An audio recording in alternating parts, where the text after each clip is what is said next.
টি-20তে bat হাতে সময়টা বাজেই কাটাচ্ছিলেন সাকিব আল হাসান। শেষ কবে ব্যাট উঁচিয়ে ধরেছিলেন তাও যেন ভুলতে বসেছিলেন বিশ্বসেরা এই অলরাউন্ডার। মাঠের বাইরে তাই কানাঘুষা। ভারতের বীরেন্দর সেবাগও বলেই ফেলেছেন সাকিবের লজ্জা হওয়া উচিত নিজের পারফরমেন্স দেখে, এবং বলা উচিত আর খেলব না। সব সমালোচনা জবাব দিতে একটা ম্যাচ জেতানো ইনিংস বড্ড প্রয়োজন ছিল সাকিবের। আগেও বহুবার যেমনটি করে দেখিয়েছিলেন তিনি। সমালোচনার মুখে ভালো ইনিংস খেলে প্রশংসা কুড়িয়েছিলেন।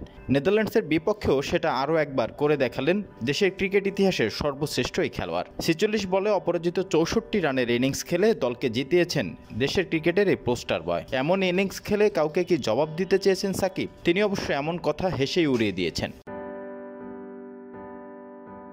ম্যাচ শেষে সংবাদ সম্মেলনে সাকিব বলেন, আমি কাউকে উত্তর দেবার জন্য ক্রিকেট খেলি না। আমার মনে হয় ক্রিকেট খেলায় ব্যাটারদের কাজ ব্যাটিং করা, রান করা, বোলারদের কাজ উইকেট নেওয়া, আর ফিল্ডারদের কাজ ভালো ফিল্ডিং করা, ক্যাচ নেওয়া। নিজের পারফরমেন্স নিয়ে সাকিব বলেন, দলে কতটা অবদান রাখা গেল এটাই আসল কথা। টি-20 ম্যাচে প্রথম 4 ব্যাটারদের কারো 16 অথবা 17 ওভার ব্যাটিং করা খুব গুরুত্বপূর্ণ।